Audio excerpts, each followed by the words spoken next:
Okay, inside this bag is are supplies that you're going to need to have for the instrument. First off, article on tuning that explains the things that I was just very poorly explaining. Complete set of spare wires for each size on the instrument with a stringing list. Tuning hammer, and in fact it is a hammer. Pin gets up too high or you replace a string, you can actually use this for tapping it back down. Don't lose that. Tuning fork, spare damper cloth, spare tongues, and this bag, most important.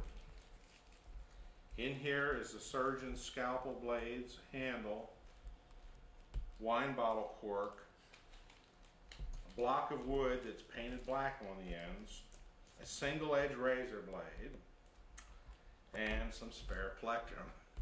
This is all for changing the plectrum. I'm going to get these out of my tool bag very quickly and show them to you what I do with them. But I can see tonight that you're lucky that you've got I think a technician that can handle fixing a plectrum for you and some other adjustments. By the way, keep track of this kind of stuff. And I don't know that this bag should go with the instrument when it goes out. I have the same tools in my bag: voicing block, voicing knife, surgeon's scalpel. I've got tape around the handle. Real quick, this is used for doing shaving on the plectrum. They have to be held sideways and shaped. They have to be held upside down and very carefully tapered in thickness to attain the proper volume. It's a process of listening and cutting, listening and cutting. Some people prefer doing their cutting away from them. That's fine. Either way you do it, just make sure that your fingers are out of the way of the movement of the blade. Okay? I expect that you're going to be calling the gentleman who was here earlier this evening to do those sort of things for you. Tuning. Electronic tuner was mentioned a minute ago. It might not be a bad investment. Korg has a new model out that already has 8 historic temperaments built into it. Well-tempered tuning, equal temperament, mean tone, quarter comma and fifth comma, and it's got 2 extra programs on there for you to put in your own temperaments if you want to do that. That tuner is about $250, something like that. That would be a good investment. Now they've got another little one called the AT12, I think it is. They're adequate too. You just watch the little thing there. I think it has tone too, doesn't it? Mm-hmm. They're fine. You just can't program temperaments into it very easily. If you want to follow instructions and change the sense and everything, you can do it, but that's... Okay, tuning fork. Hold it between the thumb, index finger joint down in here, okay? Don't hit it on anything hard, and don't hit it on the harpsichord. If you dent it, it knocks out the calibration. Strike it on the heel of your hand, and then listen to it this way. And then if you want to be sure that you're hearing it correctly, you can strike it and then touch it on any part of the harpsichord that's made out of wood. Okay? What you have to learn to do is to hold this and do this at the same time. Now, the tuning hammer, it only fits on the tuning pins one way. Okay, it's got a slot in the bottom. These are a flat tuning pin. Okay, so it'll either go this way or this way. Same thing. Okay, don't grab this thing like a tennis racket. That's what people do. They get real stiff with it. Don't. When I tune, I manipulate it between my thumb, my little finger.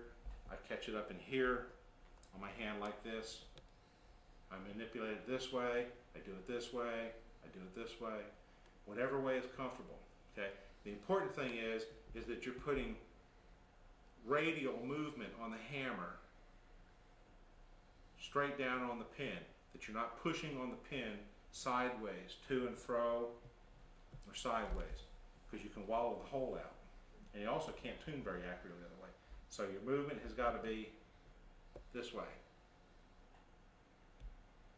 Okay? Don't grab it like this and get tense. You just relax. The worst thing you can do is put the harpsichord out of tune or break the string. Okay? On a harpsichord, you always lower the pitch and come back up. Exactly the opposite of what a piano technician does. They go above pitch and hammer in. On a harpsichord, we drop a little bit below and come back up. I'm going to tune some now. First, I'm going to check and be sure that I'm up to pitch.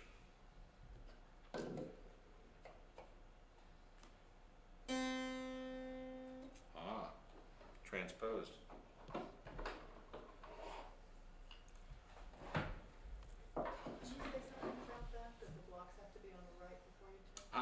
Thank you. Very good. Yeah, well, I forgot something very important here. The tuning pins with the red felts are for the C's, but they only correspond to the C with the keyboard in the middle transposed position.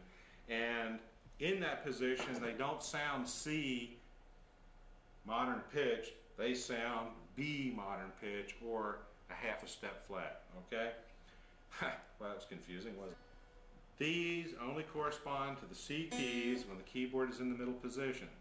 We are calling it C, but the actual tuning at that point is a half step below modern pitch. B, 493.9, okay? So, let's listen. Okay, watch. Drop low.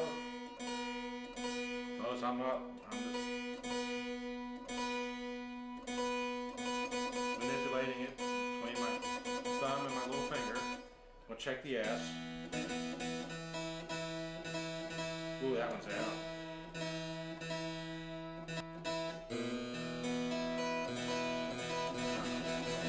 Okay.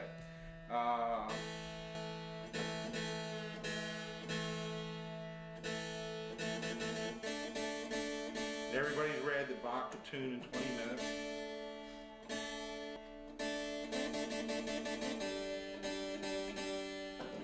By the way, this is not only a theoretical temperament, but this is what's called an equal beating temperament. And all equal beating temperaments you can set by ear because you're simply dividing intervals. I'll come down here and I'll do thirds. I'll divide this D between B flat D and F sharp D. And I'll do the same thing with the minor third, G flat A, C A. And then I'll do the fifth A, E, and then I'll split that between A, B, the fourth A, B.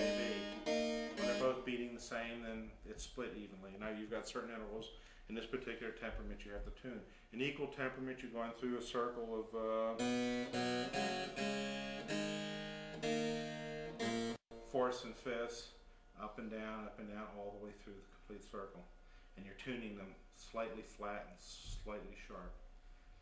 At any rate, after the temperament's set, then you pull octaves to the bass and to the treble.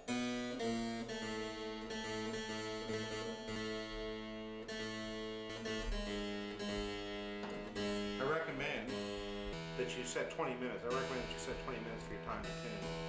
30 minutes max. You're either going to get in tune or you're not. This is when you have it at home learning to tune, not before a concert. Otherwise, your ears are going to get tired, your hands are going to get cramped.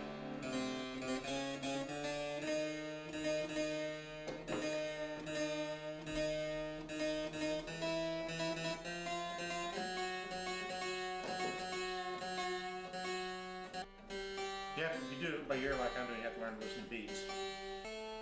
Well, when an interval's pure and perfectly in tune, there are no oscillations. But when they're out of tune, they're out of phase. And the further you get away from it, the faster the oscillation becomes until it finally just turns into a blur because it goes beyond what the human ear can hear. That's what we call cacophony. I used to fly a lot, and I used to always try not to ever get back near the engines on one of those things. And you had the whole trip was wong, wong, wong, wong, wong, wong. Or you also experienced it too. Let's say you've been in the kitchen running a mixer, and you've got something else with the motor running at the same time, a fan. Or you've been on the job site doing some house repairs, and you're running a drill, and somebody else is running a sander. The motors are different speeds.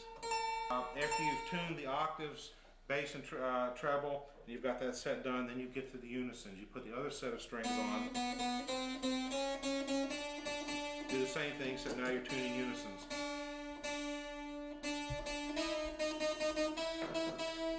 On the matter of shifting the keyboards to the right position for tuning, I want to try to clarify that a little more. The C tuning pins with the red felts align with those keys when the keyboard is in the middle transposing position. That means that there's a spacer block on either end of the keyboard. And only in that position will this pin align itself with the C's across the instrument, and in that position it is to be tuned actually to B, or a half step below concert pitch. If it's tuned in that position higher, it will break strings. If you've got the keyboard over to the left or the right, you can tune in those positions, but you just have to tune to the right pitch level. I recommend the middle for the sake of clarity and avoiding confusion. But if you've got the keyboard over to the right, you can tune the instrument to concert pitch. Whatever pin that you're starting with for the C, which of course in that case would be this one, that one you would actually be tuning that pin to C, concert pitch. If you had the keyboard all the way over to the left, then this apparent B pin here would be your new C pin, and you would be tuning it a whole step below modern pitch. So you can tune in any one of the positions. You just have to be conscious of where you are with the keyboard and what you're doing, because if you try tuning to concert pitch with it in either of the two low positions, you will break strings. In the middle position, if you try tuning it to concert pitch, you'd break several strings in this area, and if you went further down and tried it, you'd be breaking strings throughout the instrument. So that's going to be a real important issue, and as a matter of fact, if any tuner is not clear on that, you have them call me. Again, I think the gentleman that I met today, he understands all these things, so it's not a problem there.